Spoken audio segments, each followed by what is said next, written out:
লাচ্চা সিমাইয়ের ভিতরে ডিম দিয়ে ভীষণ মজার একটা ডেজার্ট আইটেম তৈরি করে দেখাবো। আর এই ডেজার্টটা খেতে ছোট বড় সবাই খুবই পছন্দ করবে।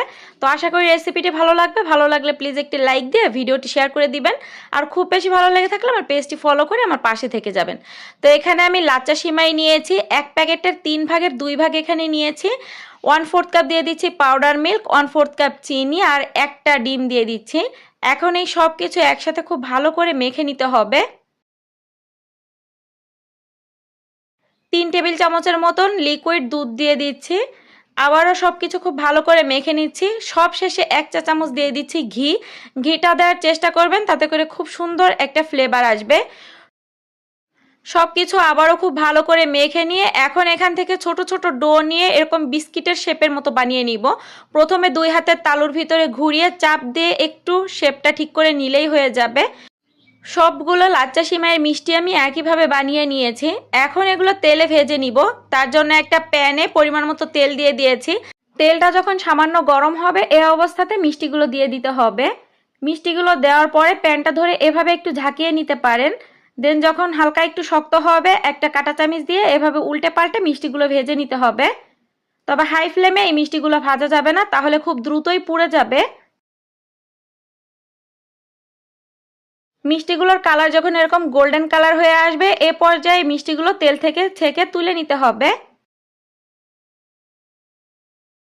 আমি এই মিষ্টিগুলো আজকে দুধের শিরার ভিতরে ডুবিয়ে আপনাদেরকে দেখাবো। তবে আপনারা চাইলে কিন্তু এই মিষ্টিগুলো এরকম বিস্কিটের মতনও কিন্তু খেতে পারেন। এটা খেতে খুবই ভালো লাগে আর এটা অনেক দিন পর্যন্ত সংরক্ষণও করতে পারবেন। যে কোনো এয়ারটাইট বক্সে রেখে এইটা আপনারা বিকেলের নাস্তায় চায়ের সাথে কিন্তু সার্ভ করতে পারবেন। তো আমার আজকের রেসিপিটি আপনারা কে কোন এলাকা থেকে দেখতেছেন চাইলে কমেন্টস করে জানাতে পারেন, যাতে পরবর্তীতে আমি আপনাদেরকে ধন্যবাদ জানাতে পারি। একটা প্যানে 3 টেবিল চামচ নিয়েছি চিনি। স্প্যাচুলা দিয়ে একটুখানি চিনিগুলো ছড়িয়ে দিচ্ছি। কোনো রকম পানি না দিয়ে একটু অপেক্ষা করলেই দেখবেন কিছুক্ষণ পরে চিনিটা গলতে শুরু করবে। যখন চিনিটার একটা সাইড গোল এরকম কালার ধরা শুরু করবে তখন স্প্যাচুলা দিয়ে নেড়ে চেড়ে এটা ক্যারামেল তৈরি করে নিতে হবে।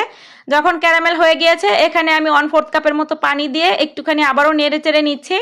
সরাসরি ক্যারামেলের ভিতরে দুধ দিচ্ছি না, তাতে করে অনেক সময় দেখা যায় ছানা কেটে যেতে পারে। এখন এখানে আমি 1 লিটার লিকুইড গরুর দুধ দিয়ে দিচ্ছি। আর এই গরুর দুধটা আমার আগে থেকেও জাল করা ছিল। ছোট 2টা তেজপাতা, 1 টুকরো দারুচিনি, 2টা এলাচ দিয়েছি।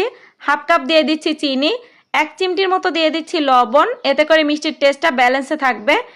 চিনিটা গলে যে দুধটা যখন হালকা কুসুম গরম হবে এ পর্যায়ে এখানে 1/4 কাপ দিয়ে দিচ্ছি পাউডার মিল্ক। দুধটা হালকা কুসুম গরম হলে পাউডার মিল্ক দিলে দুধের সাথে পাউডার মিল্কটা খুব ভালোভাবে মিশে যাবে। যখন 1 থেকে 2টা বলক চলে আসবে এ পর্যায়ে আগে থেকে বানিয়ে রাখা সেই মিষ্টিগুলো দিয়ে দিচ্ছি।